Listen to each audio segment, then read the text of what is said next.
మహాగణుడ పరిశుద్ధుడ, మీకు అర్హత లేని పాత్రమైన మా పట్ల కృప చూపినందుకు నాయన అత్యున్నతముగా మహిమ పొందవలసిన మీ ఎదుట మా పాదాలను వంచి, మా మోకాళ్ళు వంచి మా పాదాలను మీ ఎదుట నిష్పక్షపాతంగా మా చేతులను కల్మషం లేకుండా మా హృదయంలో యథార్థతను కలిగి మీ ఎదుట అడుగుతూ ఉన్నాము. తండ్రి, అల్పులము, అయోగ్యులము, శరీర తొందరపాటులను మాలో నుంచి తీసివేసి ఇదిగో నీ ఆత్మ యొక్క ఆకర్షణ కలిగి నీ వాక్యం మాకు ఏం చెప్పాలని ఆశపడుతుందో అట్టి మాటలకు మేము సంసిద్ధం అవటానికి మా శరీరాన్ని సిద్ధపరచండి. ఆత్మకు మరి ఆలోచనను దయచేయండి. కేవలం వినువారు మాత్రంగా మమ్మల్ని మేము మోసం చేసుకోకుండా మీరు చెప్పబోతున్న మాటను మా హృదయాలకి చొప్పించుకొని తద్వారానైనా మా ఆత్మను మేల్కొల్పుకొని మీ కొరకు పాటుపడే యోధులుగా మమ్మల్ని సిద్ధపరచండి. తండ్రి, ఈ మాటలు చెప్పుటకు అర్హత లేము, నాకు ఏమీ లేదు, కానీ మీ పరిశుద్ధాత్మ సహాయాన్ని ప్రసాదించి నన్ను బోరుగా వాడుకోమని నాయన రావాల్సిన బిడ్డలకు వారి మీద మీ కోపాన్ని ప్రదర్శించకుండా మరి యొక్క సమయము వారికి దయచేయమని మీ పాదాలను బట్టి కృతజ్ఞతలు అడుగుతూ ఉన్నాము.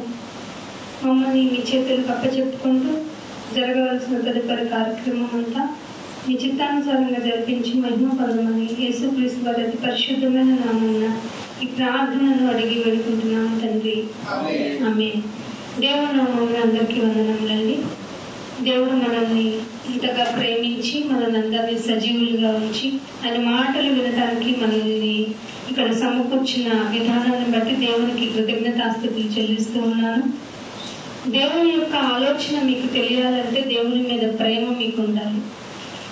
దేవుని మీద ప్రేమ ఉండాలి అంటే దేవుడు మనకి చేస్తున్నది ఏంటో మనకు తెలియాలి. మీ అమ్మ నాన్న లేదంటే మీ భర్త మీ భార్య మీకు చేస్తున్న ధర్మాలు అంటే కార్యాలు మీ గురించి కాదు, వారు వారి ధర్మాన్ని నిర్వర్తిస్తున్నారు. కానీ ఏ కార్యము ఏ ఉపకారము చేయకపోయినా ఆయన మంచివారి మీద చెడ్డవారి మీద అందరి మీద ఏకరీతిగా అనే మాట ప్రయోగింపబడింది బైబిల్లో. సో ఇక్కడికి వచ్చిన మనము గొప్పవారం కాదు, బయట ఉన్న వాళ్ళు ఏం తక్కువ అయిన వారు కాదు. వారిని మరింతగా ప్రేమించి మనం ఆకర్షించవలసిన బాధ్యత మన పైన ఎంతైనా ఉంది. అది మర్చిపోయి మనం సంఘానికి వెళ్ళే వాళ్ళంతా పుణ్యాత్ములు, బయట ఉన్న వాళ్ళంతా పాపాత్ములు, అయ్యయ్యో వీళ్ళు నరకానికి పోతారు, మనం అంతా స్వర్గానికి వెళ్ళిపోతామంటే అది భ్రమ. ఇందాక విన్నారు కదా, ఎవరు పట్టించారు యేసుప్రభు వారిని? సొంతోళ్ళు. సొంత వాళ్ళతోనే ఎప్పుడు ప్రమాదం క్రైస్తవ్యానికి. సీరియస్లీ సొంత వాళ్ళు. పౌరుల్ని ఇబ్బందులు పెట్టింది ఎవరు? బయట వాళ్ళు అన్యులు. అయ్యా బాబు మీరు ద్రౌపది లాంటి వాళ్ళు అది ఇది మీకు సన్మానం చేస్తామంటే యూదులేదో ఏం చేశారు, కాళ్ళు చేతులు పట్టి కట్టేసి కొట్టి చంపేద్దామా విన్ని, మీరేంటి వీరు ఇష్టం వచ్చినట్టు మాట్లాడుతున్నాడు అని కోపం పెట్టుకొని చివరికి చంపేశారు కూడా కదా. పేతుర్ని ఎవరు చంపారు? అయిన వాళ్ళే. అయిన వాళ్ళు ఐ మీన్ క్రైస్తవ్యం గురించి క్రీస్తు గురించి మాకు నిజదేవుడు తెలుసు అన్న వల్లనే ప్రాబ్లం. ఎందుకంటే మనం జ్ఞానవంతులు మనం విరిసిపోతా ఉంటాం కదా. వెళ్ళే కొందుకు భయపడాలి. దేవుని మాటలు తలుచుకొని ఆయన మహాశక్తిని మనం తలుచుకొని ఏంటినైనా మమ్మల్ని నువ్వు ప్రేమిస్తుంది అని భయపడవలసిన మనలో ఒక తెలియని చేదు వేరు ఎలా వస్తుంది అంటే కనపడదు కదా. వేరని చెప్పాడు ఆయన. వేరెక్కడన్నా బయట ఉంటుందా? అస్సలు కనపడదు, అస్సలు కనపడదు చేదు వేరు. ఇది ఎప్పుడు వస్తుంది అంటే కాయ వస్తుంది ఒకటి, పట్టుకొని కోసి అబ్బా భలే ఉంది ఫ్రూట్ అనేది, ఏంటి చేదుగా ఉంది అంటావు. మన కాయలు ఎలా మనకి ఎలా వస్తాయి? నీ మాటలే మంచిదనం కదా. ఇచ్చారు కదా గల్తీ 5:22లో ప్రేమ. లాస్ట్ లో ఒకటి ఉంది కదా, ఆశా నిగ్రహం. ఆత్మ ఫలాల్లో ఆశా నిగ్రహం ఉంది కదా. ఆశా నిగ్రహం దగ్గర తొలగిపోని క్రైస్తవుడు ఎవరు చెప్పండి? ఆశ అంటేనే ఆశ కదండి. దాన్ని నిగ్రహంగా నాకొద్దునైనా అంటామా? మనం కూడానండి మన పరదేశంలో యాత్రికులు అనుకునే మనం కూడా దూరంగా వందనం పెట్టేవాళ్ళైనా అబ్రహాం అని తలుచుకునే మనం కూడా ప్లీజ్ నాయన నాకు అని మన ప్రేయర్స్ లో ఉండకుండా ఒక రిక్వెస్ట్ శరీరపరమైన రిక్వెస్ట్ లేకుండా ఉంటది ఏంటి ప్రేయర్.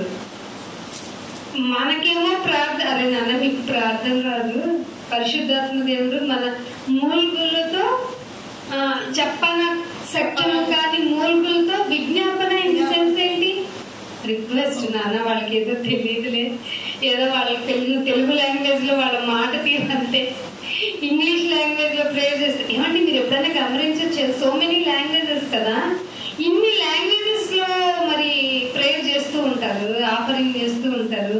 దేవుడిది ఏ లాంగ్వేజ్ అంటారు కదా. భాషల కోసం కొట్టుకుంటాం మనం, ఇక్కడ అక్కడికి వెళ్ళిన తర్వాత ఏడుస్తామండి, బాబు నాయన ఆ భాష కోసం ఏడ్చానా, ఈ భాష కోసం. అరే నేను బహుభాషా కోవిదుడురా, మీరు నా ఎదుటుండ్రా, మీరు వివిధ రకాలుగా స్ప్రెడ్ అవ్వాలని మిమ్మల్ని తోలేసిందే నేను అంటారా లేదా? ఎక్కడ తోలేసాడు మనని? బేతేలు కట్టడం కట్టుకుంటున్నాడు కదా చాలా మంది. కట్టడానికి పేరేంటో బేతేలు కట్టడం అయినా భారీ కట్టడానికి కట్టుకుంటున్నప్పుడే కదా.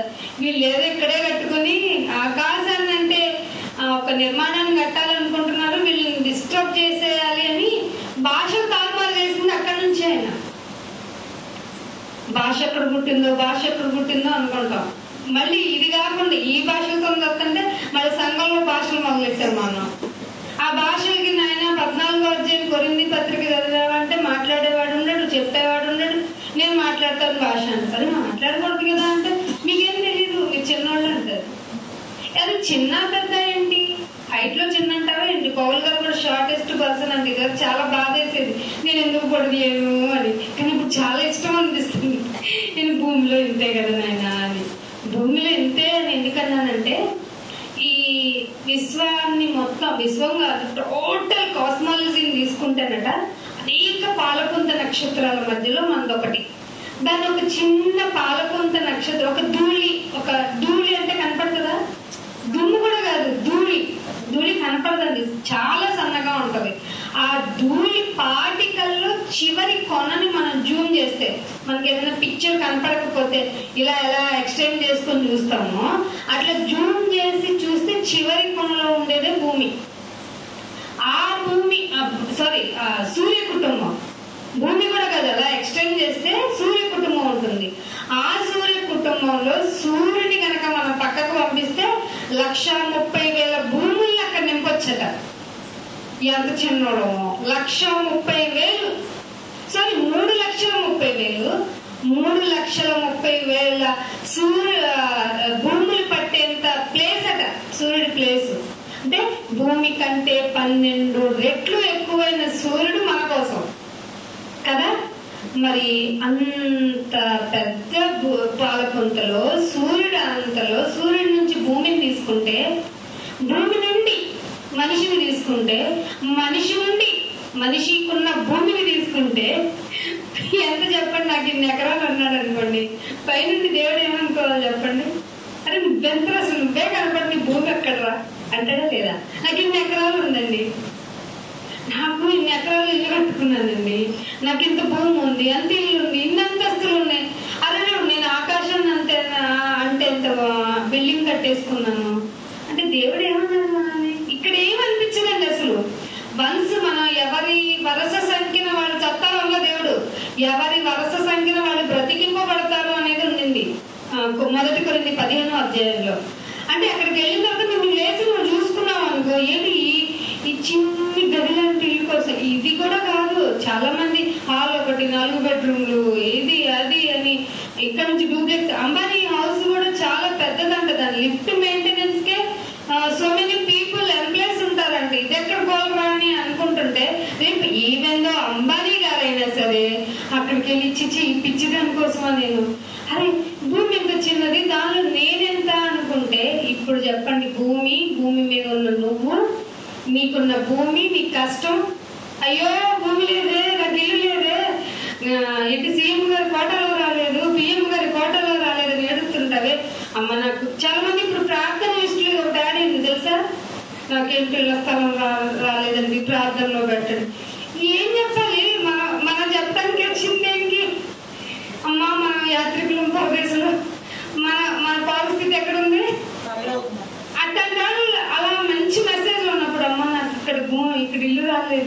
ప్రార్థన చేయాలంటే ఏమని చేయాలి చెప్పండి? ఇప్పుడు చెప్పే వాళ్ళ పరిస్థితిని కన్ఫ్యూజ్ చేసే భక్తులు బయలుదేరారు.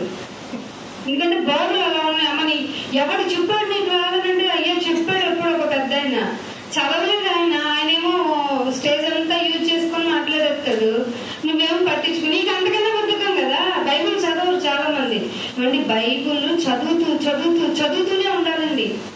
అందుకే సింపుల్ గా మీకు ఈ మాట గుర్తు చేయకుండా ఉండలేదు. ధ్యానించాలంటే నన్ను ఇది ఇక్కడ ఎందుకు రాసావు, అది అక్కడ ఎందుకు రాసావు, ఇలా చదవనా అంటూ గరిట తిప్పుతూ వెళ్ళి చదవాలి.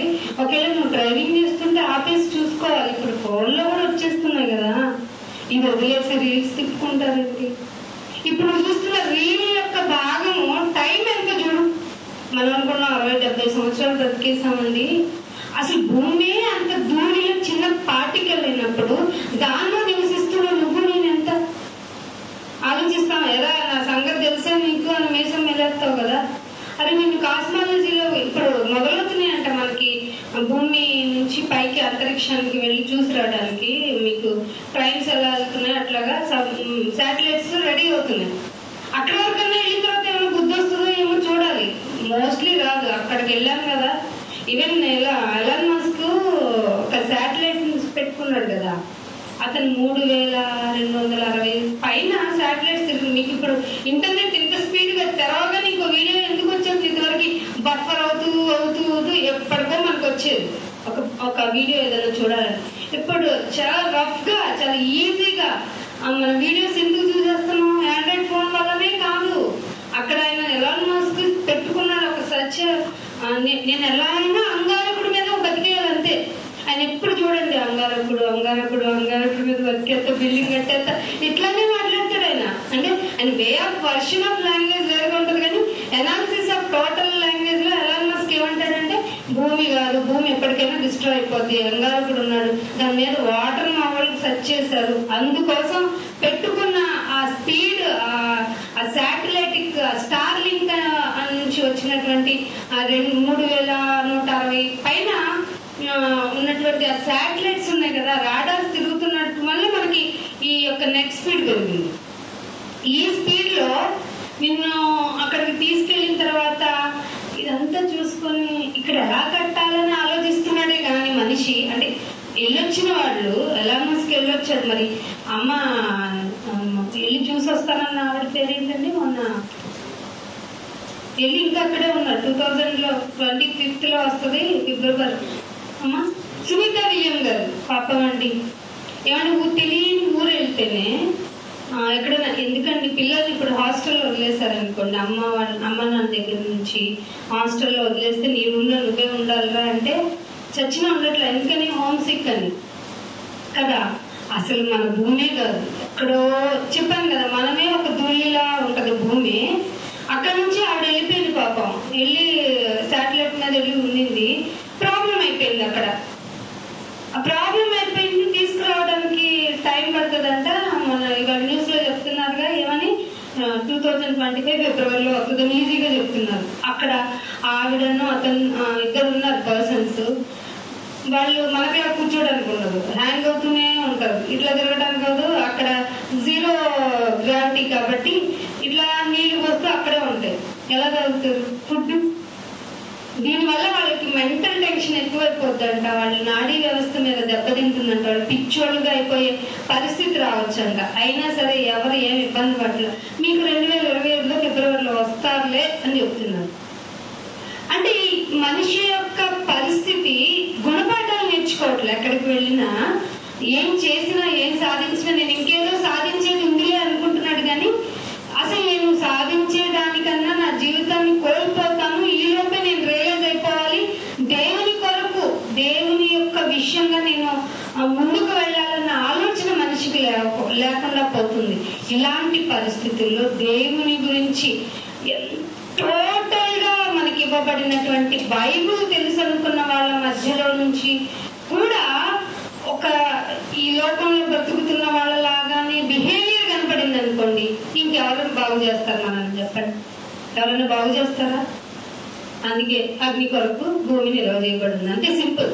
కానీ దేవుడికి ఒక లెక్క ఉందట, ఇంతమంది రావాలి, వీడు వెళ్ళాడు, వీడు ఎట్టాగో పనిచేయడు, వీడికి మధ్యలోనే తీసేస్తా, అందుకని ఒక మాట ఇస్తా, ఎరా నీ టైం కంటే ముందు ఎందుకు పోతావురా అని లింక్ ఒకటి ఇస్తా. వీడు వెళ్ళాడు, ఎరా నామకార్థంగా బ్రతుకుతున్నావేంటి అని అడుగుతాను, వీడు విన్నాడు. ఇంకొకరిని అడుగుతా, అరే నా కోసం బ్రతకాలంటే మీరు చేయాల్సిన పనులు ఇది, అన్ని సంపూర్ణంగా చేస్తాను, చేస్తేనే నువ్వు వస్తావు అని రాయిస్తాను. ఇలా లిస్ట్ లో ఎవరి యొక్క లైఫ్ హిస్టరీ బిఫోర్ ఎవరి దగ్గర ఉందట? ప్రకటన గ్రంథం 22 అధ్యాయంలో ఉంది. 2 గ్రంథాలు విప్పబడితే మన కోసం వెళ్ళగానే, ఒకటి ఇవన్నీ చేశాడా లేదా, చేసిన తర్వాత కూడా జీవ గ్రంథం అనే దానిలో ఈయన పేరు ఉందా లేదా. ఒక గ్రంథంలో కనపడి ఇంకో గ్రంథంలో లేదనుకో, ఇక మన పని అయిపోయింది. కాబట్టి ఎంత జాగ్రత్తగా లైఫ్ లీడ్ చేయాలి. నాకు సార్ అన్నారు, మీరు చేసే ప్రతి పని చేసేటప్పుడు I'm link with God or not అనేది మనం వెరిఫై చేసుకోవాలి అని. అవుతుంది అసలు అది చేస్తున్నామా? చేస్తే అందరు ఇక్కడ ఉండాలి కదా. అమ్మ బాబాయ్ దేవుడు అంటూ పరిగెత్తుకుని రావాలి. ఎందుకు ఈ ఫ్యామిలీ 2 ఫ్యామిలీస్ 3 ఫ్యామిలీస్ ఉన్నాం మనం? మనకి మాత్రమే అర్థమైంది. అంటే దేవుడు మన మీద ఎంత కృప చూపించారు. అందుకే మీ శరీరం ఏంటోనండి, మనకు తెలియకుండా శరీరం చాలా అదే పాప నియమం కలిగింది కదా. నేను కూడా ఎప్పుడైనా నేను గమనించుకున్నప్పుడు కూడా వాక్యాలు గబగబా రాసేసుకుని ఆ గబగబా ఏం చేయాలి ఇప్పుడు గబగబా రాసేసి చక్కగా నెమ్మదిగా చదువుకో. శరీరం చాలా తొందర పెట్టేస్తుంది మనల్ని. నువ్వు తర్వాత దాని తర్వాత ఏం చేయాలి? అసలు దేవుని సన్నిధిలో ఉన్నప్పుడు దేవుని కొరకు అమ్మయ్య దేవుని సన్నిధిలో నేను ఉన్నాను హ్యాపీగా, ఆయన కొరకు నేను సమయాన్ని సద్వినియోగం చేసుకున్నాను, సో నేను ప్రశాంతంగా ఆయన కొరకు మంచిగా చదువుకోవాలి, వినాలి, చక్కగా ఉండాలనే ఆలోచన కలగది చేయనివ్వదు. తొందర పెట్టేస్తూ ఉంటారు. సో మీ శరీరంతో జాగ్రత్త. దేవుడు ఏం చెప్పాడు? టోటల్ నీ శరీరం మనం నేర్చుకున్న ప్రాథమిక పాఠాలు కదా. నీ శరీరమే మీకు శత్రువు అంటే మనం ఏం చెప్తాం, వాడు మన శత్రువు, వీడు మన శత్రువు. ఇదంతా కాదు. పాకిస్తాన్ వాడు, ఇంకొంచెం దేశం అయితే చైనా వాడు చాలా తెలివైన వాడంట, తెలుసా? ఈ శాటిలైట్లు ఎలా మాస్క్ పెట్టుకున్నాడు కదా, శాటిలైట్లు 2000 పైగా. ఆ శాటిలైట్ల మీద డౌట్ వచ్చిందంట చైనా వాడికి. ఏమిటంటే ఈ పెట్టుకునే రాడార్ వ్యవస్థ అంతా ఎట్టి పరిస్థితుల్లోనైనా ఎవరికైనా హెల్ప్ చేసే విధంగా వీడు పెట్టుకున్నాడు. సో మమ్మల్ని ఏమన్నా నాశనం చేయొచ్చు అని చెప్పి వీడు ఒక సబ్మెరైన్ పెట్టుకొని ఆ సబ్మెరైన్ నుంచి శాటిలైట్ పైన ఆర్బిట్ లో తిరుగుతున్నటువంటి ఈ రాడార్ని కొట్టే విధంగా తయారు చేసుకొని పెట్టుకున్నాడంట. ఎప్పుడైతే వాడు కనుమానం వచ్చి కొట్టేశాడంటే నీ స్పీడ్లు తగ్గిపోతాయి, ఇంటర్నెట్ స్పీడ్లు. ఇప్పుడు అదే ప్రపంచం అంతా భయపడుతుంది. వీడు కోపం వచ్చిందంటే ఇమీడియట్ గా అన్ని కొట్టేస్తాడు. ఇప్పుడు నెట్ వ్యవస్థ ఎక్కడా దొరకదు. నెట్ లేదు ఉంటామండి మనం, ఆక్సిజన్ లేకపోయినా ఉంటాం కానీ నెట్ ఎక్కడ పాస్వర్డ్ చెప్తాను. ఎవరు వెళ్ళినా ఇదివరకు వాటర్ ఇస్తామని అడగట్లా, మీకు నెట్ ఉందా, వాటర్ ఇవ్వకపోయినా ఓకే. ఏమంటే వాటర్ కాఫీ అంటే తాగుతా, అక్కడ పెట్టండి అన్నారు. ఇదివరకు అమ్మ కొంచెం త్వరగా వాటర్ ఇస్తారా అని అనే వాళ్ళ సంఖ్య పెరిగింది. ఇప్పుడు ఏమో అసలు అందరూ దేనిలో ఉన్నారు, మొబైల్. ఇందాక వస్తుండే సార్ మా ముందు ఒకడు చూసుకుంటూ డ్రైవ్ చేసుకుంటూ చూస్తున్నాడండి. ఏంటి రోడ్లో అంత ఇంపార్టెంట్ ఏముండదు, ఒకేలా ఉందే అనుకున్నాం.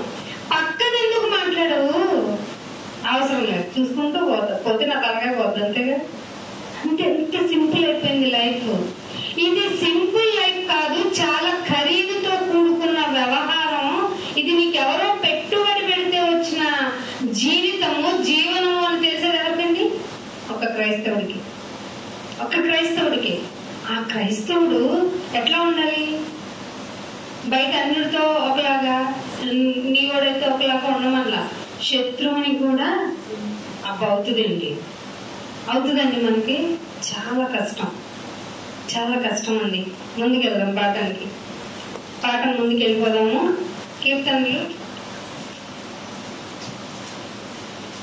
కీర్తనలు 103వ కీర్తనకి రండి. ఏంటి అరగంట అయిపోయిందా మీకు? కీర్తనలు 103వ కీర్తన 13వ వచనం చూడండి. తండ్రి తన కుమారుల ఎడల జాలిపడినట్టు యెహోవా తన యందు భయభక్తులు గల వారి ఎడల జాలిపడు. అవునా? రిలేషన్ ఎట్లా చెప్పాడండి దేవుడు? మీ బిడ్డలకి మీరు ఎలా జాలి పడతారు? జాలి ఎందుకు పడతారు చెప్పండి? వాడు తప్పు చేశాడు అనుకో, నన్ను పీకెత్తారు, మళ్ళీ వాడికే మీరు అన్ని తుడిచేసి, ముక్కు తుడిచి, కళ్ళు తుడిచి, ముఖం తుడిచి, స్నానం చేయించి వేడివేడిగా గోరుముద్దలు పెడతారు చిన్నపిల్లలైతే. ఎందుకురా మట్టిలో ఆడుతున్నావు, నన్ను పీకింది మీరే, మళ్ళీ ఎలాగంట అన్ని చక్కగా తండ్రి తన కుమారులని ఎడల జాలి పడినట్లుగా భయభక్తులుంటే సుమా అందరినీ కాదు, అందరినీ పోషిస్తున్నాడు అంటే ఎవరికి రాత ఎక్కడ రాయాలో రాసేసాడు. ఎక్స్ట్రా బెనిఫిట్ ఏమొస్తుందంటే మనం భయభక్తులు కలిగి ఉంటే నాన్న ఎలా ప్రేమిస్తాడో తన బిడ్డల్ని అలా ప్రేమించేస్తాడు. అలాగే ఇంకొక మాట చూపిస్తాను. 119వ కీర్తనకి రండి. 119వ కీర్తన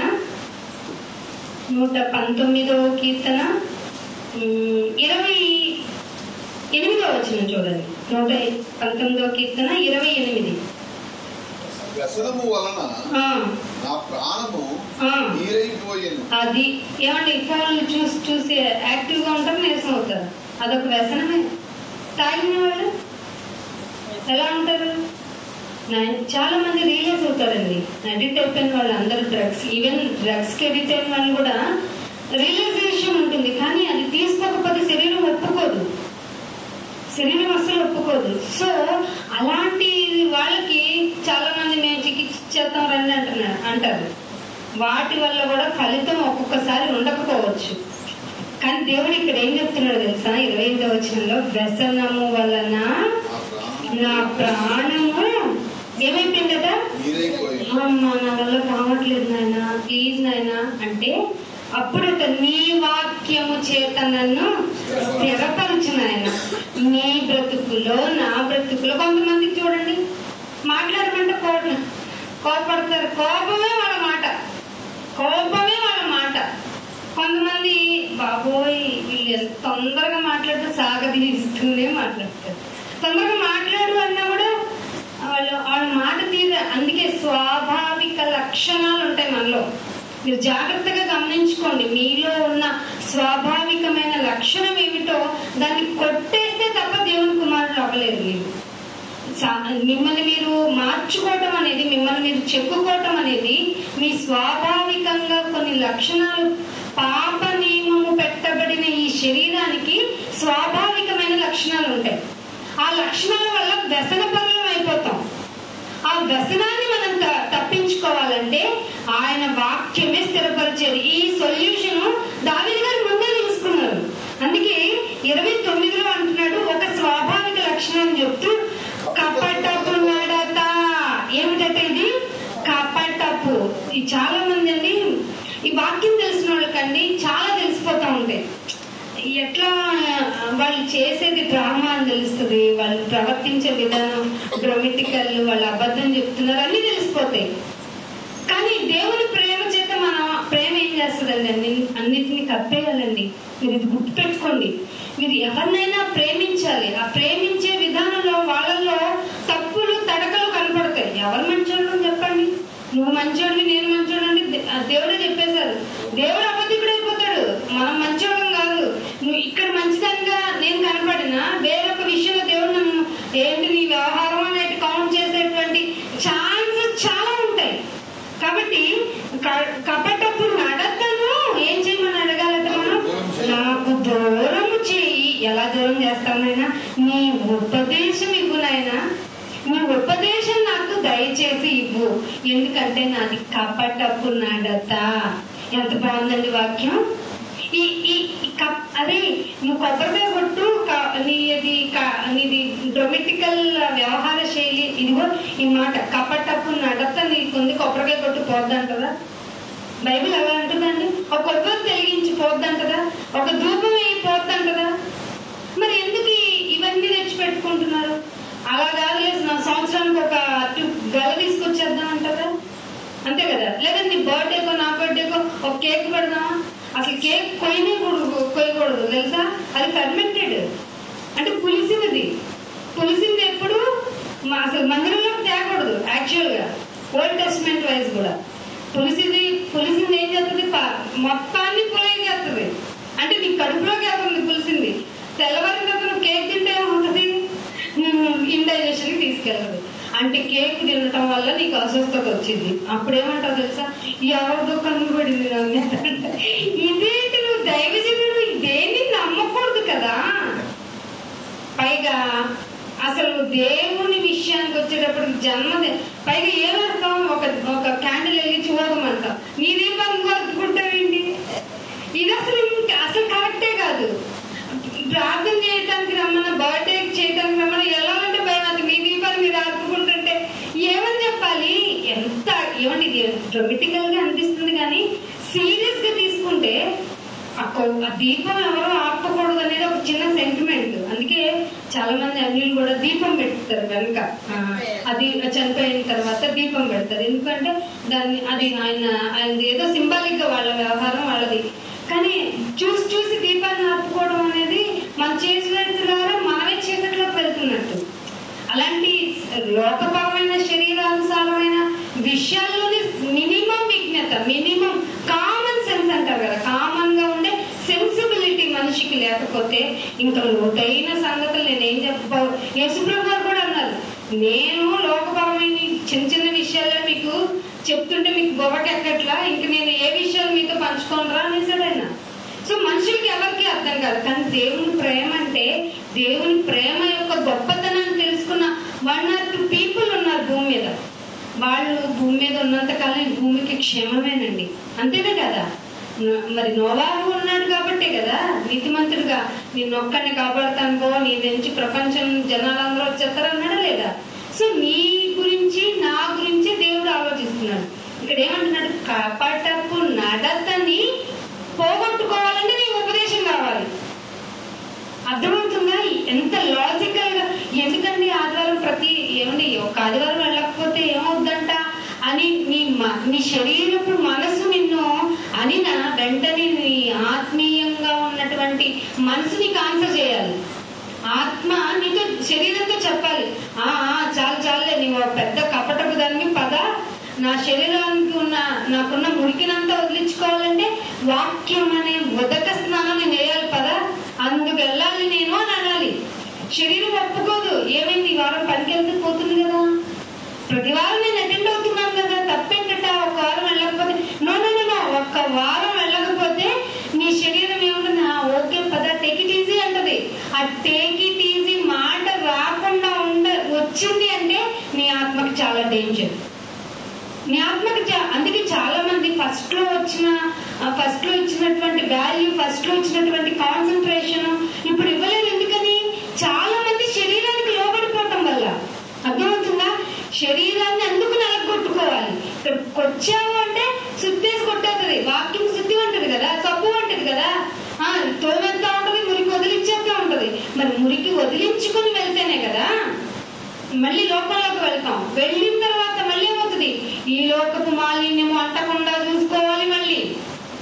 అందుకే కదా నిష్కలంకమైన భక్తి ఏదనగా అంటే సో అని చెప్పి ఈ లోకపు మాలిన్యము అంటకుండా చూసుకోవాలి అన్నాడు.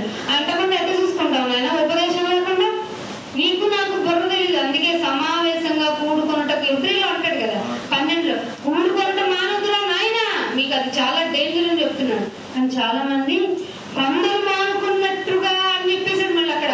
అంటే ఎవ్రీ పత్రికలోనే, అంటే స్టార్టింగ్ 100 అంటే బిఫోర్ 100 years లోనే చాలా మంది మాకు అంతా తెలిసిపోయిందిలే, ఇంకేం చెప్తారు, ఈ బైబిల్లో ఉన్న 66 పుస్తకాల్లోనే చెప్పాలి, ఇంకేం చెప్తారు, చాలా ఉంది ఆయన. ఆత్మని గనక ఒప్పుకుంటే, ఆత్మ మీద గనక నమ్మకం పెరిగితే నీకు వాక్యపు లోతులు, సత్యము బహులోతైంది కదా, లోతైందని వెతుక్కోవడానికి వెళ్లే కొద్దికి దొరుకుతూనే ఉంటుంది. కాబట్టి మీరు ఆత్మ విషయంలో మందంగా ఉండొద్దు, వినుటకు వేగిరపడండి అన్నాడా లేదా? ఎన్ని అనుభవాలండి పౌలు గారికి, అన్ని అనుభవాలు లేకపోతే ఇట్లా రాయించి మనకి ఇచ్చుంటారేనా? అందుకనే ప్రసంగి గ్రంథానికి చూడండి. ప్రసంగి గ్రంథము 3వ అధ్యాయము, ప్రసంగి గ్రంథము 3వ అధ్యాయానికి రండి. 3వ అధ్యాయము 11వ వచనం. ప్రసంగి గ్రంథము 3వ అధ్యాయము దేని కాలమునందు అది చక్కగా నుండునట్లు సమస్తమును ఆయన నియమించి ఉన్నాడు. ఏంటట? దేని కాలమునందు అది చక్కగా ఉండటానికి సమస్తమును ఆయన నియమించి ఉన్నాడు. అది తెలియాలి అంటే కింద ఆయన శాశ్వత కాల, అది శాశ్వత కాల జ్ఞానము. ఇదేంటండి మాకు ఏ కాల జ్ఞానం తెలుసు? ఆయన ఎవరో పేరుంది కదా, డాష్ డాష్ డాష్ డాష్ కాల జ్ఞానం తెలుసు మనకి. ఆ కాల జ్ఞానం వల్ల ఏం తెలుస్తుంది? వాళ్ళు ఏం చెప్తారు? ఇప్పుడు ఏదైనా సునామీ వస్తుంది అనుకో, చైనాలో సునామీ వస్తుందని ఆయన చెప్పాడు, ఆ కాల జ్ఞానం. మనకి ఏ జ్ఞానం ఉంటే ఏం తెలుస్తుందట? శాశ్వత కాల జ్ఞానము నరుల హృదయంలో ఉంది. అది ఉంటే ప్రతిదానికి టెన్షన్ పడవు. ఏమంటావు తెలుసా? పైగా దేని కాలంలో అది చక్కగా ఉండటానికి సమస్తము ఆయనే నియమించేశాడు. మధ్యలో ఇది అవ్వలేదు నాయన, అది అవ్వలేదు నాయన, ప్రార్థన చేయండి. అమ్మో మా ప్రార్థన, మా ఒక్కరు ప్రార్థన వల్ల అన్న మాకేంటి అవ్వట్లేదు. అమ్మ రండి, మీ కుటుంబం అంతా ఒక 100 రోజులు ఉపవాసం. 100 రోజులు ఒక్కరోజు పాస్టర్ గారు ఉండమనండి, అవుతుందా? పాస్టర్ గారు రాదు కదా, వాళ్ళు అస్సలు ఉండరు, నిన్ను ఉండమంటారు. అయ్యో ఉపవాసం అనేది నీకు ఇష్టమైతే. దాని నా శరీరం ఏంటో మామూలుగా ఏంటి ఈ మధ్య బాగా ఎక్కువగా నాకు క్వశ్చనింగ్ చేస్తుంది. అవసరమా ప్రార్థనకి అంటారు నేను ఆయన ఏంటి బాగా తీసుకోవాలా? వీక్ అయిపోతాను ఏంటి? ఎందుకు వీక్ అవుతాను? నేను చాలా బలవంతుంది అంటుంది నాయన. నేను బలహీనుంది కదా నాయన అని నల్ల కొట్టుకోవడానికి వెళ్తానైనా అనదు. అందుకు ఉపవాసం.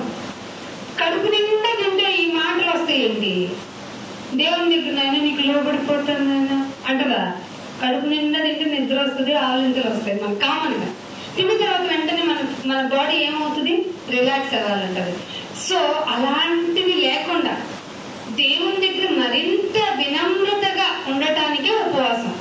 దీనికి డిక్లరేషన్ బోర్డు పెట్టేసి ఇదిగో సో టైంకి నేను ఉపవాసం, ఇదంతా వండి ఈ రోజున మీకు ఉపవాసం అన్నాను అనుకోండి, దేవుడు ఒప్పుకుంటాడా? నువ్వు ఉపవాసం చేయాలంటే ఫ్రెష్గా అయిపోవాలని అన్నా అంటే లేదు నాయన, ఆయిల్ కూడా తీసుకుని మొహానికి జిడ్డు కొట్టుకుని దీనంగా పెట్టి వెళ్తా. ఎంత దీనంగా పెడతానంటే నా ఫేస్ని, ఏంటక్క అలా ఉన్నావు అని అడిగితే మాట కూడా రాదు. గమనించండి మీరు. అన్నా ఏంటన్నా ఒంట్లో ఇదేంటి ఉపవాసం అని ధైర్యంగా చెప్పొచ్చు కదా. డ్రోమిటికల్ వేషధారణ, హిపోక్రిటిక్ గా ఉంటారనమాట. దాన్ని అస్సలు తట్టుకోలేరు. యేసుప్రభు ఆ ఎమోషన్ ఆపుకోలేక పరిశీలన శాస్త్రం మీరు సొన్నం కొట్టిన సమాధులు నా వల్ల కావటం లేదు అన్నాడు.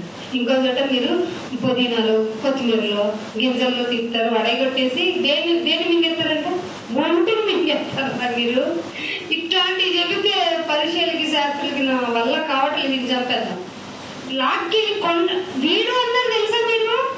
ఆ మహాప్రభు పాదాలు భూమి మీదకి రావటం ఎంత మంచి మంచి పుణ్యమో, కానీ అది గ్రహించి మన ఆత్మ అనుభవిస్తే తప్ప తెలియదు. కానీ బ్రతికున్న సొంతలో ఈ మాట మర్చిపోకండి. అక్కడ మీరు ఎప్పుడు ప్రార్థన చేసుకున్నా, ఎప్పుడున్నా మీకు ప్రాబ్లం అయినా నాకు ఏ ఆపద రాకుండా కాపాడన్నా నీ సొంత రెడీగా ఉంటుంది నీకు ఆపద పెట్టడానికి.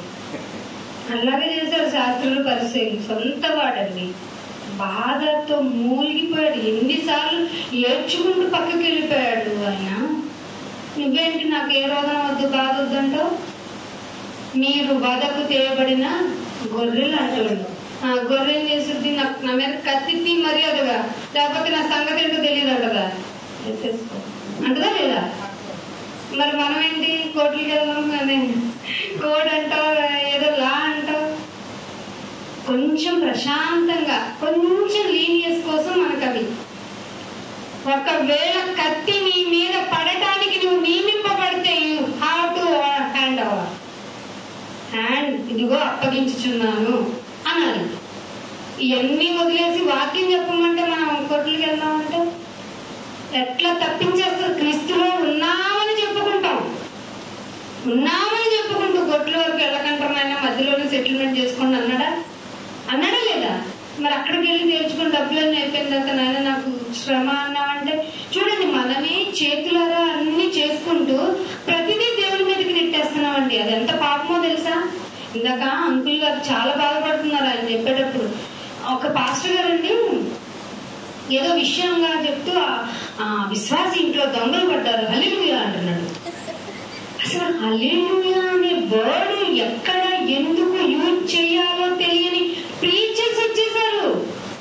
అనేకులు దొంగ బోధకులు, అనేకులు దొంగలు. ఇది ఒక విశ్వాసి ఇంట్లో దొంగ వస్తే హల్లెలూయా దేవునికి స్తోత్రం ఏమిటి? వీళ్ళందరికీ హల్లెలూయా హల్లెలూయా అంటున్నారు.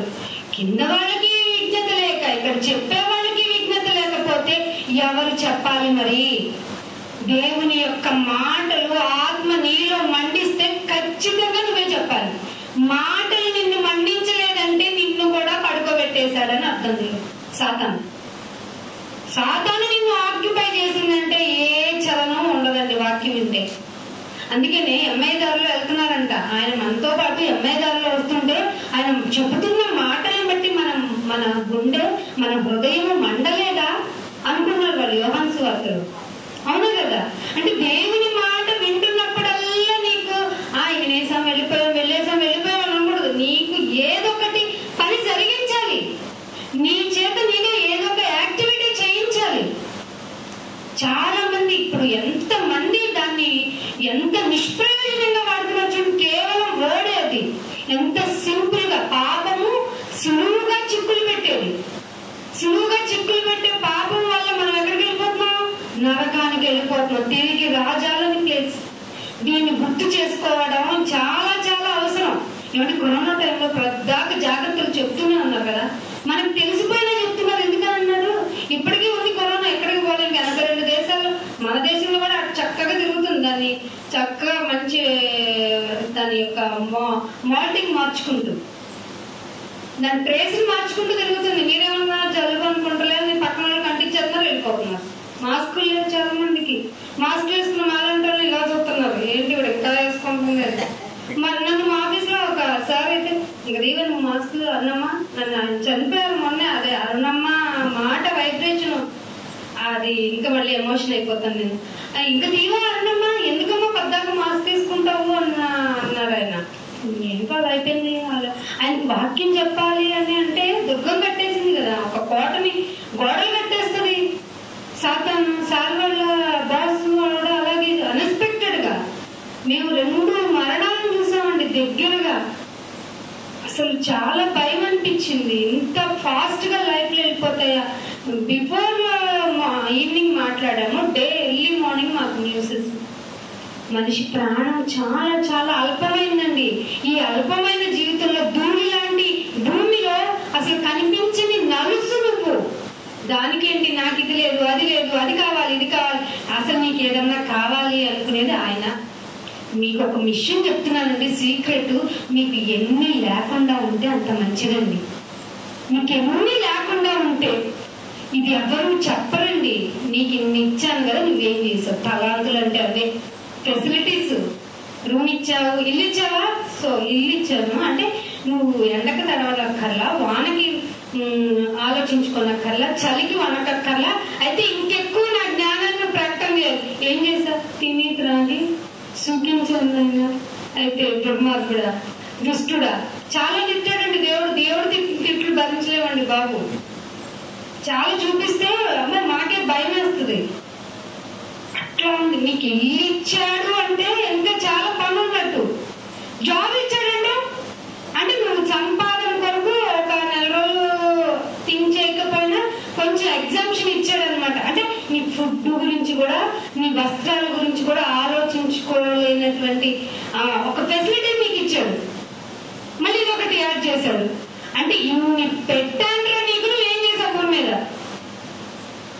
నీతో పాటు నీకు ఫ్యామిలీని ఇచ్చాను, భార్యని ఇచ్చాను, భర్తని ఇచ్చాను, చూసుకుంటూ ముసిపోయి పిల్లల్ని ఇచ్చాను. అంటే నువ్వు దిగులు పడక్కర్లో కొన్ని విషయాలు. అయితే నీకు చాలా ఇచ్చాను కాబట్టి నువ్వేం చేసావు? అసలు పిల్లలు అంటే బహుమానం, అవునా కదా? నీ బహుమానం ఎవరైనా గిఫ్ట్ ఇస్తే ఏం చెప్తావు? బీరువాలో దాచుకుంటానండి అంటావు. బిడ్డని హాస్టల్లో పడేస్తానండి. ఆ తీసుకెళ్ళి నిన్న ఎక్కడ పడేస్తాడు? ఓల్డ్ ఏజ్ హోమ్ లో పడేస్తాడు. తప్పే ఉంది, టిట్ ఫర్ టాటే కదా. ఇప్పుడు అలాగే ఉన్నాయి కదా చాలా మంది పిల్లల్ని. వాళ్ళు మొన్న 3వ క్లాస్ పిల్లని 9వ క్లాస్ పిల్లాడు ఏం జరుగుతుంది పిల్లాడి మదిలో ఎరా నీకు ర్యాంక్ వచ్చిందా, ఏం చదువుతున్నావా అంటున్నాడు. కానీ వాడి మదిలో మెదిలే ఆలోచనలకి కట్టడి వేయగలిగేది టీచర్స్ కాదండో, పేరెంట్సే. అందుకే మనం నేర్చుకున్నాం కదా, తల్లిదండ్రులే ఉపాధ్యాయులు. ఎంత బేసిక్ థింగ్ చెప్పి మనల్ని పంపించారండి మన పెద్దలు. ఎవరైనా చెప్తున్నారు మీ ఇంట్లో పిల్లలకి, నా పిల్లడు ఆండ్రాయిడ్ ఫోన్ ఎట్లాగైనా చూడండి. చాలా మంది పిల్లలు ఇప్పుడు మనకు తెలియని ఫీచర్స్ అన్ని చెప్తూ ఉంటారు. ఎందుకని? వాళ్ళకి పద్దాక అదే పని. మనం ఏం చేస్తాం, పనికి వెళ్ళాలి, వంట చేయాలి, తినాలి, రావాలి, వేడి అది అందించాలి, ఈ పనిలో పడతాం. వాళ్ళకి అదే పని. ఫోన్ ఇట్లా తీయండి, వాళ్ళలో బ్లూమ్ అయిపోద్ది ఒక అగ్ని. దేనైనా ఇసిరేస్తారు, ఆఖరికి నిన్ను నన్ను కొట్టడానికి కూడా వెనకాడు. అలాంటి కేసులు చాలా వచ్చింది. సో వాక్యాన్ని నువ్వు ప్రయారిటీగా తీసుకుంటే నీ ఫ్యామిలీని ఏలే పర్సన్ గా ఉండాలి. ఒకవేళ నువ్వు ఫ్యామిలీని ఏలలేని పరిస్థితుల్లో ఉంటే నీ విశ్వాసం వ్యర్థం అన్నాడు పౌలు గారు ఒక చోట. నీ వేస్ట్ ఇంకా నువ్వు అన్నాడు. ఎంత బాగా వాక్యం ఉంటుందంటే మనం ఏం చెప్పాడు చూడండి. 1వ పేతురు రాసిన పత్రిక 1వ అధ్యాయము, పేతురు రాసిన మొదటి పత్రిక 1వ అధ్యాయము 14వ వచనం చూడండి. నేను పరిశుద్ధంగా ఉన్నాను కనుక. డిక్లరేషన్ ఆఫ్ గాడ్ అండి. ఏమంటున్నారో చూడండి. నేను పరిశుద్ధుడనై ఉన్నాను కనుక. మీరు ఎక్కడున్నా వచ్చేండ్రా అన్నాడా? మీరును పరిశుద్ధులై ఉండుడి అని వ్రాయబడిందంటే ఎవరు చెప్తే రాశారు? డైరెక్ట్ గాడే కదా, పరిశుద్ధాత్మ చేత కదా వ్రాయబడింది. ఇవన్నీ ఆయన గోళ. నేను పరిశుద్ధుడనై ఉన్నాను. మీకు ఇంకో మాట కూడా ఉంది కీర్తనలో, పరిశుద్ధ దేవదూతల మధ్యలో దేవుడు అతి భయంకరుడు. దేవదూతలే పరిశుద్ధంగా ఉన్నారట, వారి మధ్యలో ఆయన భీకరంగా ఉన్నాడట. అంటే ఆయన ఎంత పరిశుద్ధుడో ఆలోచించండి. అందుకే ఏమన్నాడు, నేను పరిశుద్ధుడై ఉన్న ప్రకారం మీరును పరిశుద్ధులై ఉండాలి. అందుకని నాయన మాకేముండాలైతే అంటే మీరు విధేయులైన పిల్లలై. ఎక్కడైనా మీ యాటిట్యూడ్ చూపించడానికి మీరు లేదు పిల్లలారా అంటున్నాడు ఇక్కడ. మీరు విధేయులైన పిల్లలై. మనకు ఒక పూర్వ దశలో అంటే మన ప్రీవియస్ అంటే మనం బాప్తిజం తీసుకోకముందు మనకు ఒక యాటిట్యూడ్ ఉంది కదా. మీ పూర్వపు అజ్ఞానం, అది అజ్ఞాన దిశలో మీకుండిన ఆశలను అనుసరించి మీరు ప్రవర్తించొద్దు. ఎంత లెసనో తెలుసా ఇది, కానీ మీకు చదివి వినిపించేస్తున్నాను అంతే. మీరు పూర్వపు అజ్ఞాన దశలో మీకుండిన వెంట ఏంటో ఇవి మనకు కొన్ని ఆశలు ఉన్నాయి.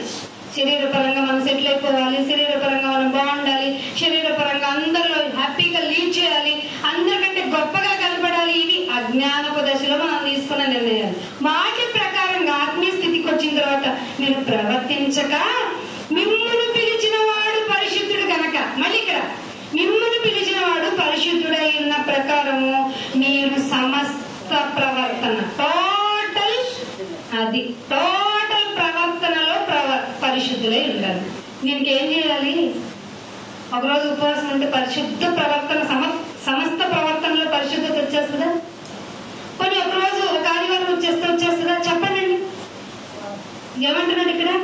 మిమ్మల్ని పిలిచిన వాడు పరిశుద్ధుడై ఉన్న ప్రకారము మీరు సమస్త ప్రవర్తనలో పరిశుద్ధులై ఉండాలంటే మీ పూర్వపు దశలో, మీ పూర్వపు అజ్ఞాన దశలో ఉన్నటువంటి స్వాభావికమైన ప్రవర్తన ప్రకారం అసలు ప్రవర్తించొద్దు అని. అప్పుడు ఏం చేయాలి వస్తా తెలుసా? అందుకే ముందే వినిపించాడు, మీరు విధేయులైన పిల్లలై. ఎవరి ఎదుట మనము మన యొక్క జ్ఞానాన్ని లోకపరంగా గాని ఆత్మీయ పరంగా గాని నేను గ్రేట్, నేను గొప్ప అని అసలు చెప్పుకోకూడదు. ప్రతి చోట మీరు బెండ్ అయిపోవాలి. ఈ మాటకి ఎక్కడ లింక్ చేస్తామో చూడండి మీరు జాగ్రత్తగా. పాఠాన్ని కాన్సన్ట్రేషన్ గా వినటానికి ప్రయత్నం చేయండి. మీరు విధేయులైన పిల్లలుగా ఉండాలి అనే మాటను గుర్తుపెట్టుకోండి. అలాగే ఈ విధేయులైన పిల్లలైతే ఏం చేస్తారు? మత్తయి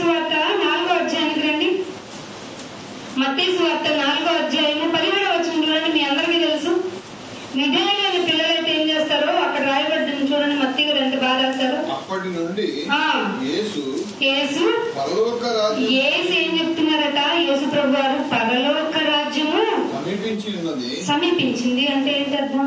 నీకు దగ్గరగా ఉంది. నువ్వు పోతున్నావో నీకు దగ్గరగా ఉన్నట్టే, ఆయన వస్తున్నాడో ఇంకా దగ్గరగా ఉన్నట్టే. సమీపించింది గనుక మారు మనసు ఒక్క రోజులో అవుతుందా? సమస్త ప్రవర్తనను పాటించేటప్పుడు మన విధేయత ఒక్కొక్కసారి మనల్ని డామినేట్ చేస్తుంది. మీరు గమనించాలని చెప్పే, మన విధేయత మనల్ని డామినేట్ చేస్తుంది. అంటే లోకపరంగా మనం ఏమవ్వాలనుకుంటామంటే, ఈ వాక్యం చదివి నేను సమస్త ప్రవర్తనలో అందరి ఎదుట విధేయతగా ఉండాలని అనుకుని నీ వంట పడనోడు వచ్చి ఎదురుగా కూర్చున్నాడు, ఆటోమేటిక్గా నీ కాళ్ళు వేసి ఇంకో కాళ్ళు. అది విధేయత, యాటిట్యూడ్. ఇది పూర్వపు ప్రకారం నడుచుకున్న ప్రవర్తన. మారు మనసు పొందాలి. ఎందుకంటే ఆయన రాజ్యం సమీపంగా ఉందని మనం ఎక్కడో అన్నిలు చెప్తాం. ఏమని చెప్తాం? మారు మనసు పొందండి. లేకపోతే మీరేం చేస్తారు? మీరు దేవుని దగ్గరికి వెళ్ళలేదని చెప్తాం. కానీ సమస్త ప్రవర్తనలో మీరు పరిశుద్ధంగా లేకపోతే, మీలో విధేయత లేకపోతే, మీరు దేవుని రాజ్యానికి దూరంగా ఉన్నట్టే. వాక్యాన్ని విభజించడం సామాన్య విషయం. ముక్కలు లేనిరో అన్నాడు దేవుడు. మీరు సిగ్గుపడనక్కర్లేని పనివారుగా ఉండాలి. మీరు వాక్యాన్ని విభజించి, అంటే ఏంటి తెలుగులో మన మాస్ లాంగ్వేజ్ లో ముక్కలు వేయండి.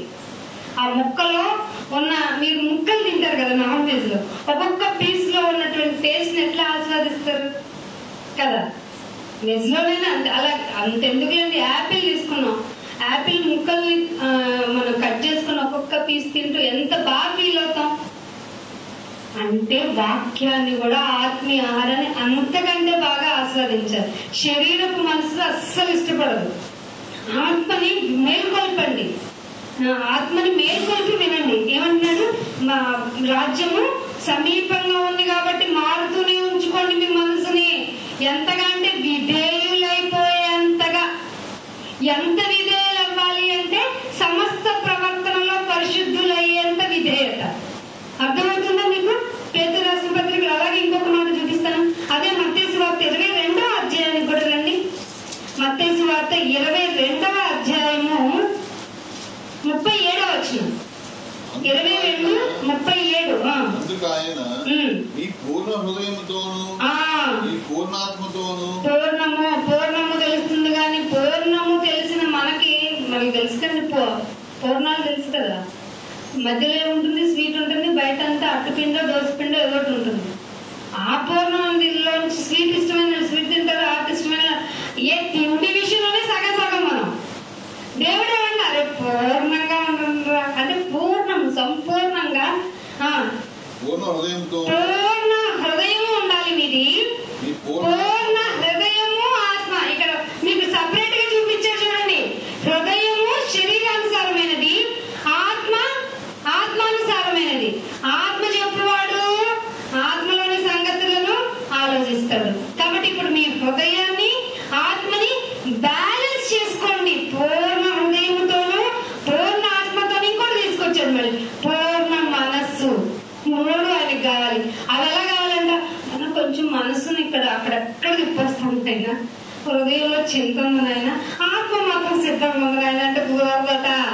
పూర్ణ హృదయము, పూర్ణ మనస్సు, పూర్ణ ఆత్మతోను మీ దేవుడైన యెహోవాను అది మీరు అలా ప్రేమించాలి. మారు మనసు అంటే అది. ఎవరో మారునోళ్ళు చెప్తా మారు మనసు కావాలి, దేవుని రాజ్యం త్వరగా వచ్చేస్తుందని. మనం మారు మనసు లేకపోతే, పూర్ణ హృదయము, మనసు, ఆత్మతో గనక ఆయన్ని నువ్వు ప్రేమించకపోతే నువ్వు పరిశుద్ధుడివి కాలేవు. ఈ పరిశుద్ధుడు కాలేకపోతే నీకు చాలా డేంజర్ జోన్ లో ఉన్నావని అర్థం. అందుకని దశలోనికీయులకు రాసిన పత్రిక, మొదటి దశలోనికీయులకు రాసిన పత్రిక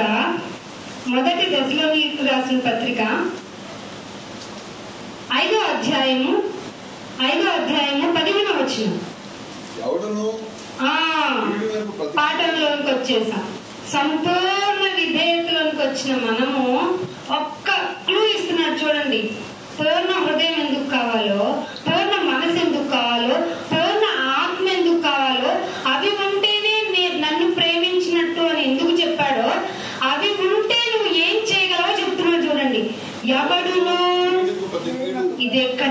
ఏమండి, వాడు నాకు కీడు చేశాడు కాబట్టి వాడు అంతు తేల్చడమే న్యాయం. సామాన్యంగా మన మనసు అంతే కదండి. వాడు తిట్టిన ప్రశాంతంగా నిద్రపడుతుంది. అది మన ఆలోచన.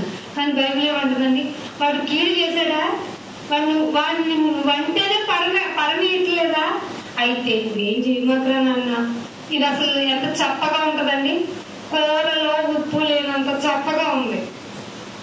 విధేయత చూపించటం కూడా ఇలాంటిది.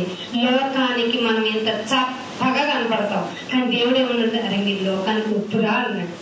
ఏమంటున్నాడు, కీడులకు ప్రతి కీడు ఎవరికైనాను, అంటే ఎగ్జామ్షన్ ఇవ్వలేదండో, గమనించండి, ఎగ్జామ్షన్ ఏమంటున్నాడు, ఎవడును కీడులకు ప్రతి కీడు ఎవరికైనాను చేయకుండా చూసుకోండి.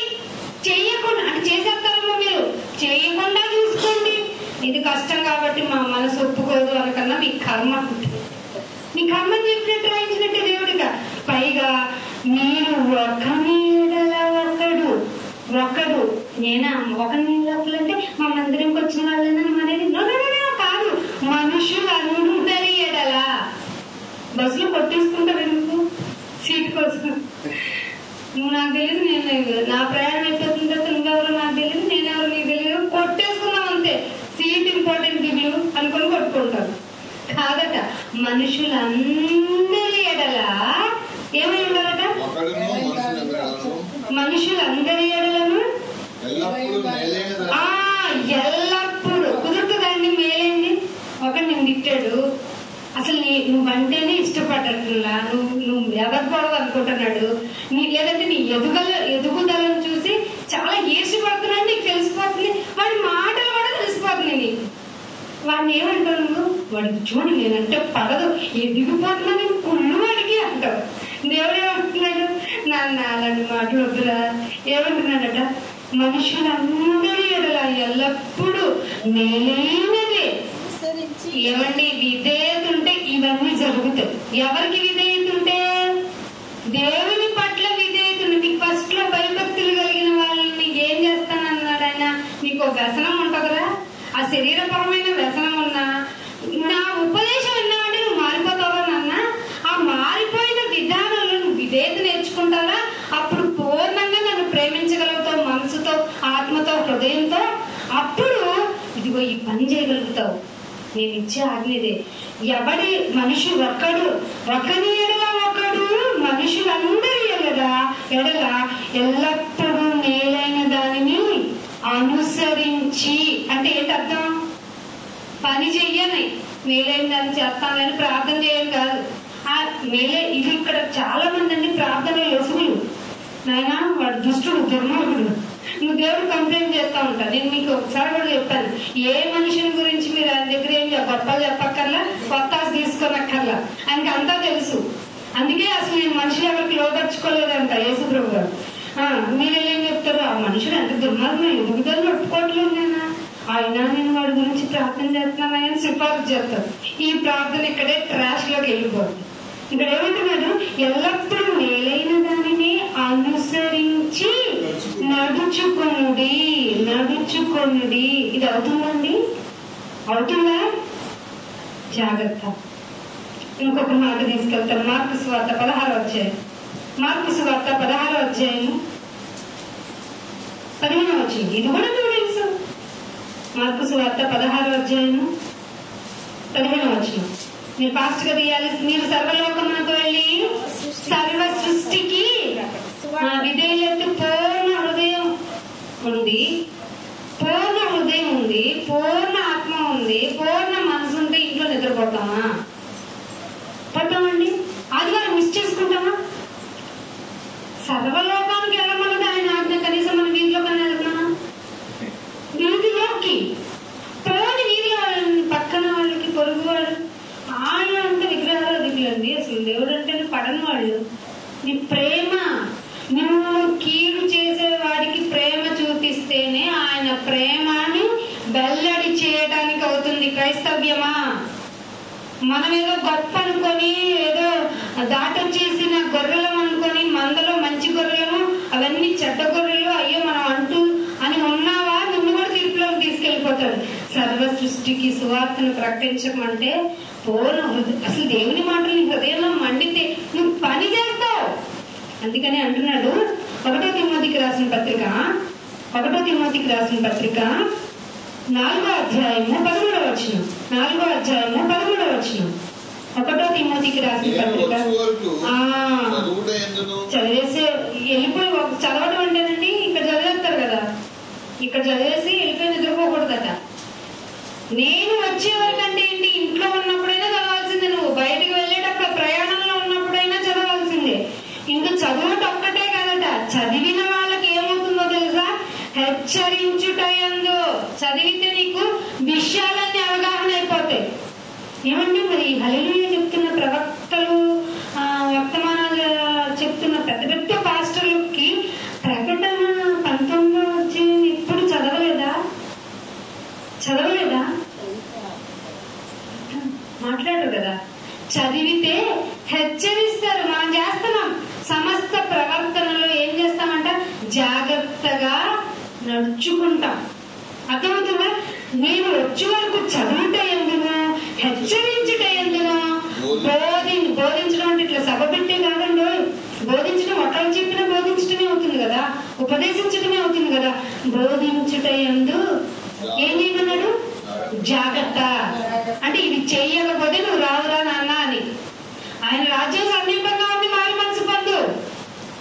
మనసు పొందావు అంటే నువ్వు చదువుట యందు, హెచ్చరించుట యందు, బోధించుట యందు జాగ్రత్తగా ఉంటావు.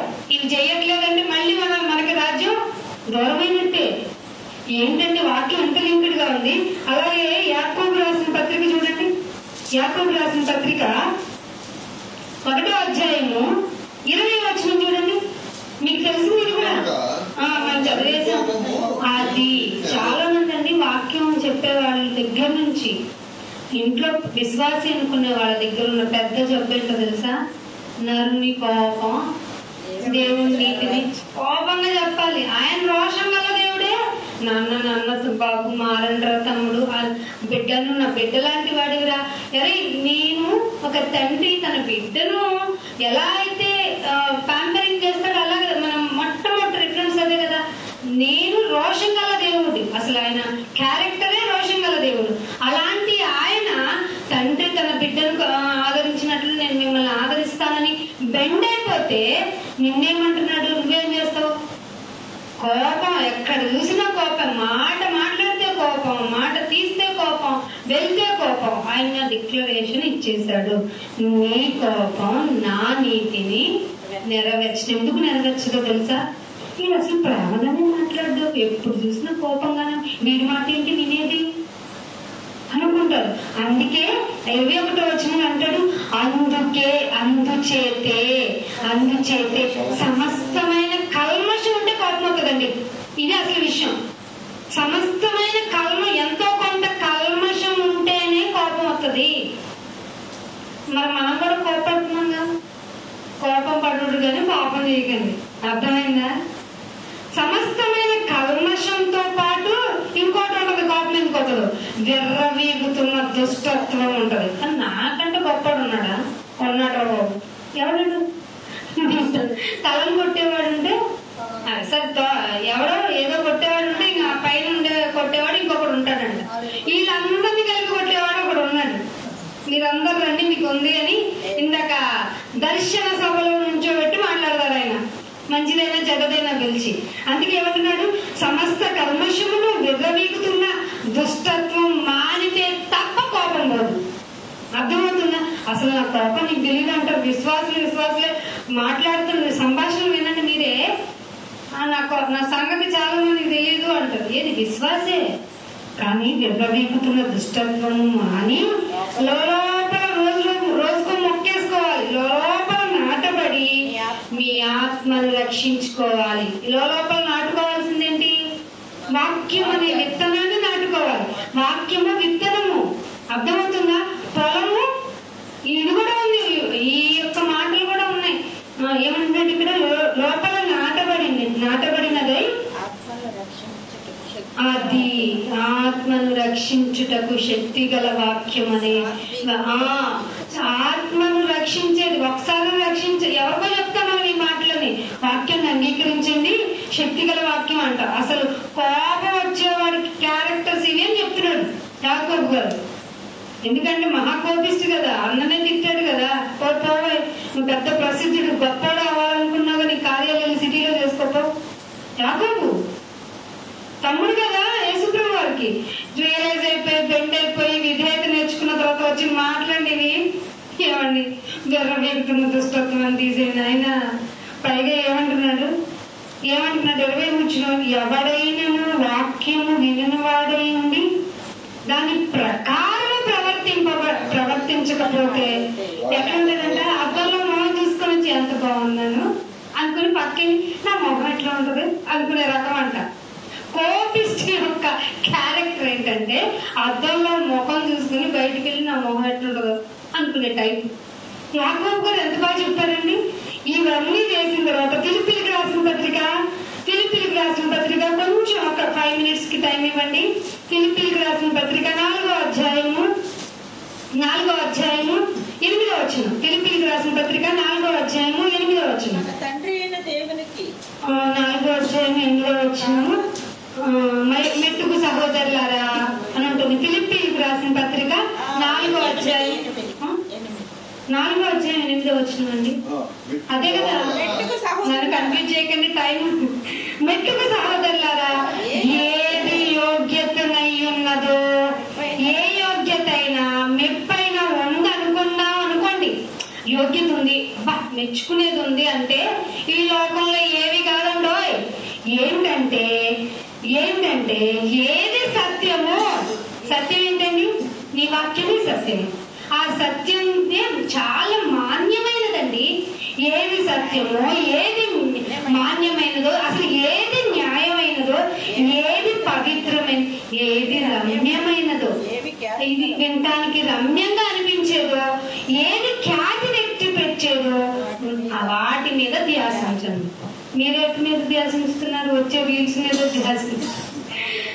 ఈ వాట్సాప్ యూనివర్సిటీ వాళ్ళు చెప్పే మాటలు చచ్చిపోతున్నాయి. సైన్స్ చదువుకున్న వాళ్ళం కూడా వీళ్ళకి సగం తెలుసుద్ది, సగం తెలియదు.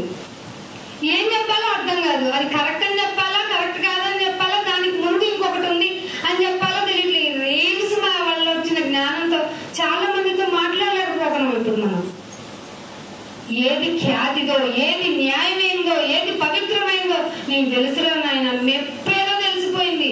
సో నువ్వేం చేస్తావంటే, నీకు తెలిసిపోయింది కదా, ఏది ఇప్పుడు మీకేం తెలిసింది చెప్పండి? వాక్యం కంటే గొప్పది ఏదన్నా ఉందంటారా? ఉంది అనిపిస్తే మీరు లోకస్తులే. అర్థమవుతుందా? వాక్యమే బ్రతికించేది. నీ వాక్యమే నన్ను బ్రతికించేది. నా పాదములకు దీపమై ఉన్నది. పాదాలకు దీపం ఎందుకండి? లోకం చీకటి.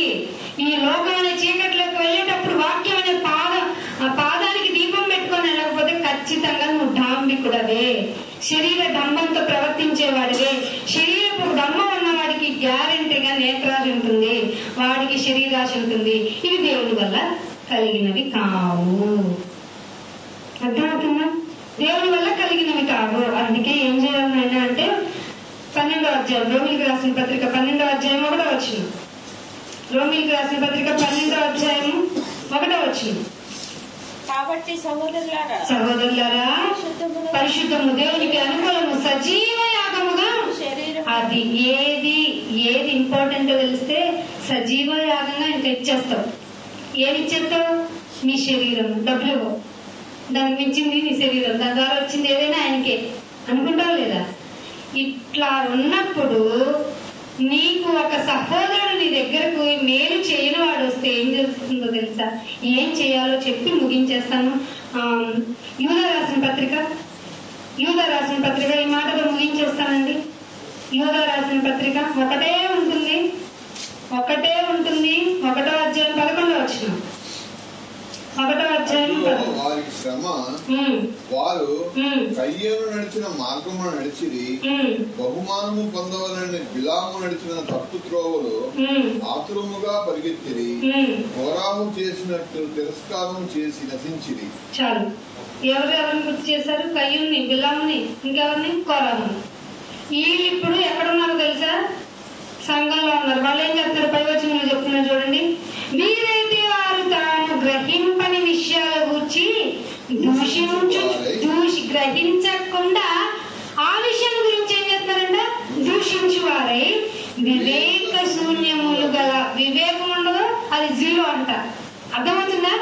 దేవుడు ఏం కలిగి ఉండాలో, మీరు లోకంలో ఉండాలంటే, నా భక్తులే ఉండాలంటే ఏమై ఉండాలన్నారు? పాము వలె వివేకము, పావురం వలె నిష్కపటము. కానీ ఈ కోరాహు లాంటి వాళ్ళు, ఇంకా ఈ బిలాము లాంటి వారు ఎలా ఉన్నారట? వివేక శూన్యములైపోయి ఈక్వల్ టు మృగము ఉండి వేటిని స్వాభావికముగా మాకు తెలుసు అంటున్నారు. అర్థమవుతుందా? మాకు తెలుసు అంటున్నారు. స్వాభావికంగా అంటే ఏంటి? కామన్ గా తెలుసు అంటున్నారు. వాటి వల్లనే తమ్మును తాము ప్రార్థన వల్లే అన్ని జరుగుతాయి అనుకుని ఆ ప్రార్థన మీదే వేసే ఇది చేసే అంటున్నారు. అయితే వాళ్ళు ఎలా ఉంటారో తెలుసా? వాళ్ళు మనతోనే ఉండి 11వ వచనంలో ఇది మెయిన్, మీ పాఠానికి ఇంపార్టెంట్. మీరు నిర్భయముగా మీతో సుభోజనము చేయుదురు. మన పక్కనే ఉండి భోజనం చేశారు కదా అని వాళ్ళు మంచి వాళ్ళు అనుకోకండి. కయ్యూరు లాంటి వాళ్ళు, బిలాము లాంటి వాళ్ళు. మీరు నిర్భయముగా మీతో సుభోజనము అంటే మీతో పాటే మంచి భోజనం ఏంటి? మనకి మంచి భోజనం ఏంటి?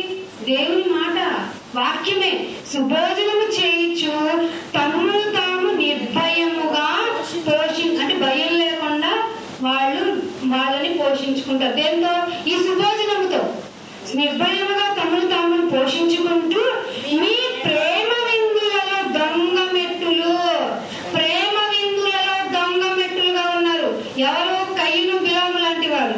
పైగా మీరు గాలి చేత ఇటు అటు కొట్టుకొని పోయి ఇటు కాసేపు వెళ్తారు, అటు కాసేపు వెళ్తారు, అటు ఉంటారు, ఇటు ఉండి ఎట్లా నిర్జల మేఘం అంటే మేఘం ఉంటుంది, కానీ మేఘంగా అనుకుంటారు. అప్పుడే వచ్చేస్తుంది వర్షం అనుకున్నాం, పడినవాడు. అర్థమవుతుంది ఎంత డిజాస్టర్ గా ఉన్నారో వాళ్ళు ఎలా ఉన్నారు? చాలా మంది మనతోటే ఉన్నట్టు ఉంటారు, మన వాక్యం విన్నట్టే ఉంటారు. అబ్బా మీరు భలే చెప్తారులేండి అంటారు. మనతో కలిసి భోజనము చేస్తారు, సుభోజనము చేస్తారు. కానీ ఖచ్చితంగా వాళ్ళు నమ్మకండి. వాళ్ళు వివేక శూన్యం కలిగిన వారు. స్వాభావికంగా వాళ్ళు మృగాలైపోతారు. పైగా ఏమంటున్నారు? కాయలు రాలి ఫలము లేక. ఏ ఫలాలు? ఆత్మీయ ఫలాలు ఉండాలి 8. అవి లేక, కాయలు రాలి ఫలములు లేక 2 మారులు చచ్చి వేళ్లతో పెగిలింపబడిన చెట్లు వాళ్ళు.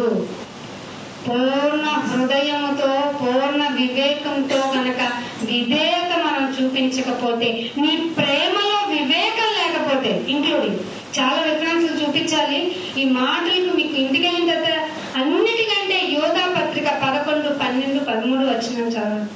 ఇట్లాంటి వాళ్ళని మీతోనే పెట్టుకోండి. మీరు మేలైనది చెయ్యండి, కీడు చేయటానికి ఇష్టపడకండి. అర్థమవుతుందా? కీడు చేయడానికి ఇష్టపడకండి. ఇట్లాంటి వాళ్ళు చేయొచ్చా? చేయాల్సిందే. ఎవరికి అప్పగించాలి మనం? ఆ మాట మీకు చూపిస్తాను. ముందుకు వెళ్ళిపోతాం. 12వ అధ్యాయము, రోమిలకు రాసిన పత్రిక 12వ అధ్యాయం 19వ వచనం. ఎందుకంటే ఈ పాఠానికి కంక్లూజన్ 12వ అధ్యాయము 19వ వచనం. ముందు 16 చూసుకొని 19కి వెళ్దాము. 16 చూసుకొని 19కి వెళ్దాం. ఏడ్చువారితో ఏడవండి, ఒకరితోనొకడు ఏం కలిసి ఉండాలట? వదనాలు వేయగలనట్టు వెళ్ళకూడదట. ఒకరితో ఒకడు మనస్సు కలిపి మాట్లాడుకోవాలి. హెచ్చువాటి యందు మనసు ఉంచకండి. ఎప్పుడు హై పీచ్ లెవెల్, నా థాట్స్ అన్ని హై లెవెల్లో ఉంటాయన్నా అనే వాళ్ళతో మీరు జాగ్రత్త. హెచ్చువాటి యందు మనసు ఉంచక తగ్గువాటి యందే ఆసక్తిగా ఉండండి. ఎవరైనా చెప్తారా? అమ్మ అందరిలో మనం దేవుడు గొప్పగా చేస్తారని చెప్తారు. అస్సలు వద్దండి.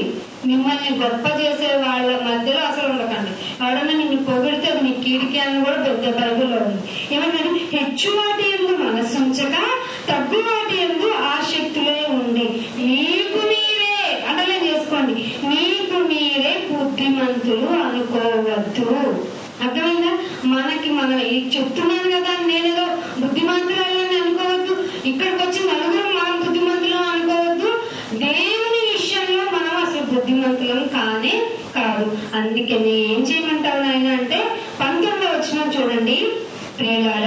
మీకు మీరే పగ బుద్ధిమంతులు అయ్యామని మీకు మీరే అనుకోవద్దు. అందుకే మీకు మీరే పగ తీర్చుకోనకుండా దేవుని ఉగ్రతకు అది. అప్పుడు నువ్వేమంటావు తెలుసా? దేవుని ఉగ్రత నీ పగవారి మీదకి వెళ్తే నువ్వు నిజంగా ఏమని ప్రార్థన చేస్తావో తెలుసా? ప్లీజ్ నాయన వాళ్ళని కాపాడండి అంటావు. అంత ప్రాబ్లం దేవుని ఉగ్రత కనుక వాళ్ళ మీదకి వస్తే. దేవుని ఉగ్రత చోటీయుడి పగ తీర్చుకొనుట నా పని, మీది కాదు. అందుకే మీరు సైలెంట్ అయిపోండి. ఏ విషయంలోనైనా మీకు అన్యాయం జరిగినా, బాధ కలిగినా, ఇబ్బంది కలిగినా, don't talk with anybody. Please keep quiet. పగ తీర్చుకొనుట నన్ను తిట్టేసాడు ప్రార్థన చేయని అస్సలు అడగక్కర్లా. అర్థమైందా? నాకు ఈ ప్రాబ్లం అయింది, నాకు అన్యాయం జరిగింది ఆ రక్త సంబంధాల వల్ల, సొంత వాళ్ళ వల్ల అని ఎందుకు మీకు మొదట్లో ఒక మాట చెప్పాను, సొంత వాళ్ళ వల్లే ప్రాబ్లం అవుతుంది అని. ఆ సొంత వాళ్ళే మనతో విభేదించి మనకి అన్యాయం చేసినా గాని మనము ఏటి పరిస్థితుల్లో కూడా మనము కీడు చేయడానికి వీలు లేదు, మనకి అథారిటీస్ లేవు ఇన్ఫాక్ట్. అందుకే పగ తీర్చుకుంటా నా పని నేనే ప్రతిఫలము ఇత్తును. ఏమంటే మీకు ఓడిస్తే హ్యాపీ దేవుని దయ వల్ల. లేదు నాయన నాకు ఇంకా బాధ ఉందంటే ఇంకా మీతో శరీర మనసు మరణాన్ని తెచ్చిపెడుతుందండి. కాబట్టి మీరు మీ నిర్ణయాన్ని మార్చుకోండి. మన శత్రువుని మనం ప్రేమించడం ఎంత ఈజీగా దేవుడు చూపించాడు కనుక మీరు దేవుని మాటలు అంగీకరించి మీ యొక్క మనసును సాత్వికానికి మార్చుకొని దురవీకుతున్న దుష్టత్వాన్ని తీసేయాలని మనవి. ఇటు ధన్యత దేవుడు మనకు అందరికీ దయచేయాలని చిన్న ప్రార్థన చేస్తాను. తండ్రి, మా జీవితం మా ఇష్టానుసారం అనుకున్నాం, పూర్వం మా స్థితి అలాంటిదే. కానీ నేను నమ్ముకున్న తర్వాత మా జీవితం మారాలి. ఎంతగా మారాలంటే మాకు కీడు చేసిన వాళ్ళకి కీడు చేయొద్దు, మేలే చేయండి, ఎల్లప్పుడూ మేలైన దాన్ని ఎంచండి, ప్రతి ఒక్కరు మనస్సుతో మాట్లాడుకోండి అని చెప్పిన నీకు నాయన పగ తీర్చుకుంటాం నీ వంతైతే మా యొక్క విధేయతను చూపించుకుంటూ, మా బుద్ధిని చూపించుకుంటూ, మాకు మేమే బుద్ధిమంతులు అనుకుంటున్నాం. మాకు ఈ మాటలు ఒక పాఠం నాయన. మా జీవితాన్ని మార్చుకుంటాం. మా హృదయపూర్వకంగా నీకు విధేయత చూపించి మరింతగా నీ సువార్త ప్రకటనకు ముందుకు వెళ్తాం నాయన. ఇటు ధన్యత మాకు అందరికీ దయచేయండి నాయన. మేము బుద్ధిమంతులు అనుకోవటం లేదు, విధేయత కలిగి వినయమాస్తే ఉన్నాం. ఇదిగో నీ బిడ్డ చేసిన త్యాగాన్ని గుర్తు చేసుకుంటూ టేబుల్ తీసుకుంటున్నాం. ఒకవేళ మా యొక్క విధేయత ఉంటే మా కల్మషాన్ని కడిగివేసి నాయన మీ యొక్క ధన్యతలో మమ్మల్ని చేర్చండి. ఎందుకంటే తండ్రి తన బిడ్డను చేర్చుకుంటున్నట్టుగా నేను చేర్చుకుంటానన్నారు కదా తండ్రి. ఇదిగో మేము వచ్చి ఉన్నాం. మా యొక్క కల్మషాన్ని తీసివేసి మిమ్మల్ని మీ యొక్క ఆదరణతో మమ్మల్ని నింపమని యేసుక్రీస్తు వారి అతి పరిశుద్ధమైన నామముని ప్రార్థన అడిగి వేడుకుంటున్నాం మా పరమ తండ్రి. ఆమేన్. అందరికీ వందనాలండి. Thank you all of you. God bless you to all.